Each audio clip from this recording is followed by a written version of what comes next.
Oke, kita mulai saja. Assalamualaikum warahmatullahi wabarakatuh. Selamat malam, salam sejahtera untuk kita semua.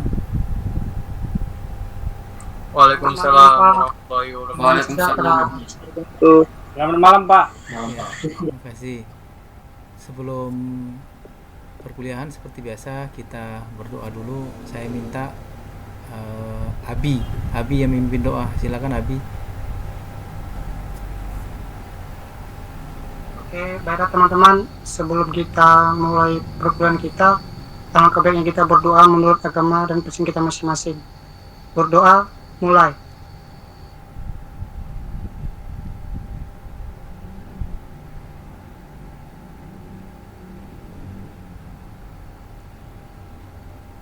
Berdoa, selesai. Ya, terima kasih Abi. Kita lanjut perkuliahan kita. Materinya tentang manusia dan kesehatan ya. Jadi ini merupakan lanjutan materi kita yang minggu lalu, di mana kita sudah memaparkan, sudah berdiskusi, sudah menguraikan tentang manusia dan kesehatan. Jadi kita review kembali.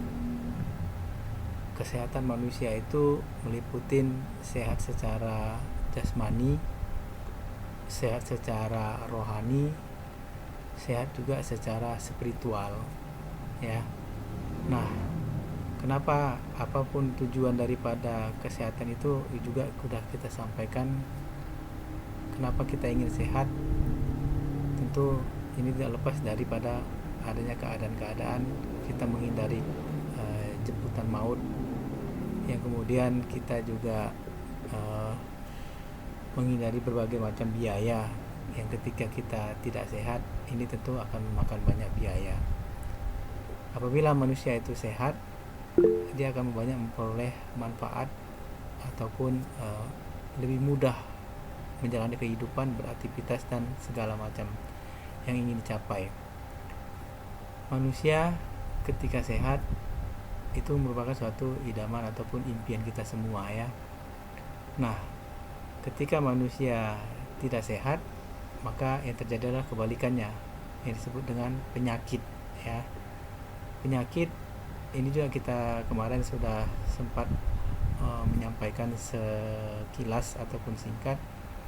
Penyakit pada manusia itu juga meliputi adanya penyakit secara fisik, jasmani, bisa juga penyakit secara metafisik ataupun penyakit rohani. Nah, penyakit-penyakit fisik ini yang lalu juga berbagai macam yang bisa terjadi ya.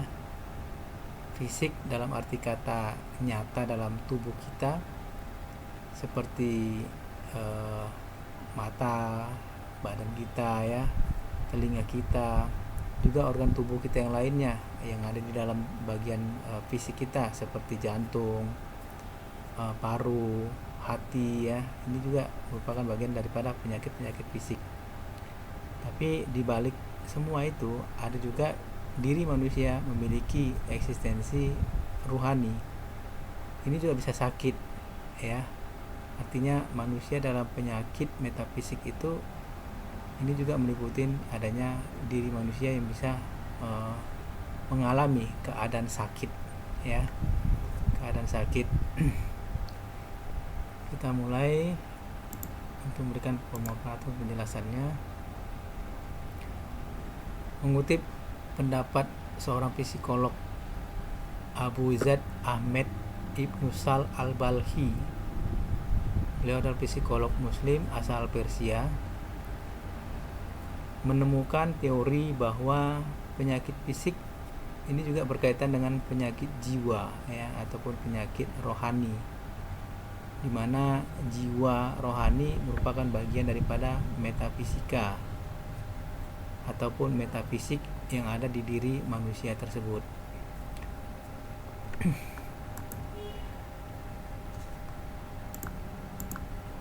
Menurut Al-Balhi, badan dan jiwa bisa sehat dan bisa pula sakit. Inilah disebut keseimbangan dan ketidakseimbangan. ketidakseimbangan dalam tubuh dapat menyebabkan demam, sakit kepala, dan rasa sakit di badan.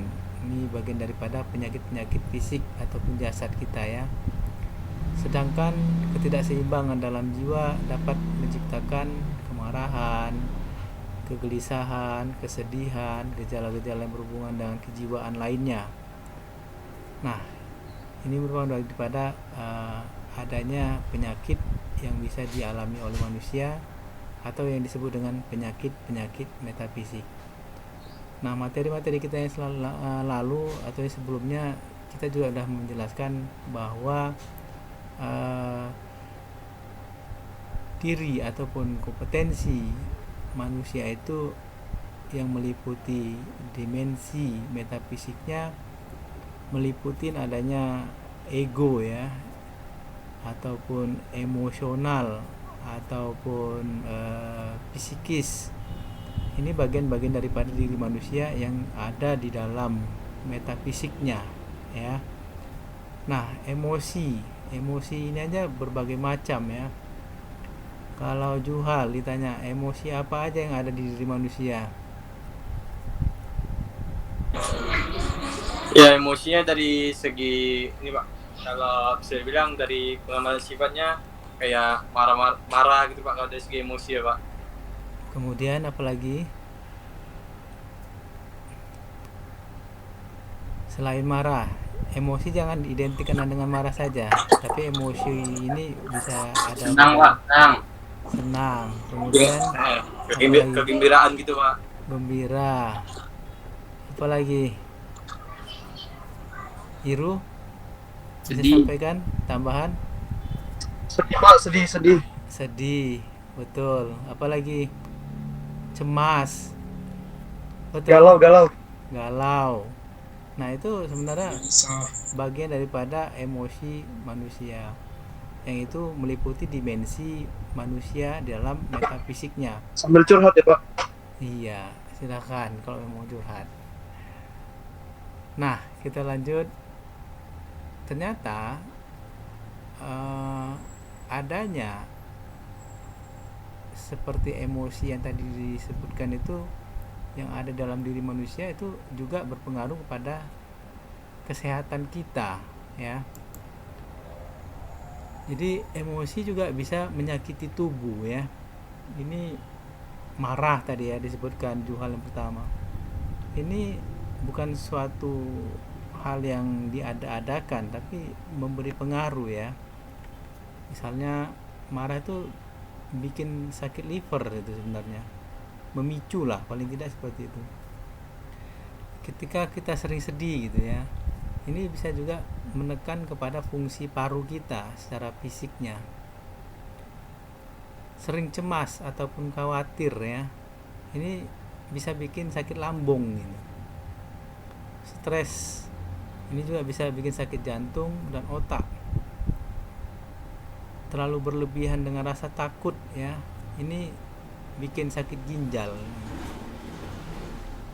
Ternyata ini ketika dipahami dan ditelusuri bahkan dari ilmu kedokteran sekalipun, itu membenarkan tentang keadaan ini. Atau kita punya pengalaman pribadi sendirilah. Ketika kita udah mulai banyak khawatir, ini muncul problem-problem lambung gitu. Apakah mulas atau mual kita katakan gitu ya, atau bahkan yang paling ini ya betul-betul jadi asam lambung istilahnya ya. Nah, ini juga membenarkan keadaan-keadaan bahwasanya jiwa rohani itu mempengaruhi pada fungsi kesehatan kita secara fisik ya. Demikian juga yang lain-lain, yang bagian utama dari organ utama yang kemarin kita sampaikan adanya jantung, liver, paru ya. Ini juga mempengaruhi pada kesehatan kita. Dan itu sebenarnya sering dipicu oleh adanya suatu keadaan kejiwaan kita ya, kejiwaan kita. Nah, oleh karena itu ini yang kita pahami bahwa sangat besar ya pengaruh antara sehat fisik itu dipengaruhi adanya sehat secara metafisik. Atau dengan kata lain, penyakit-penyakit metafisik itu juga mempengaruhi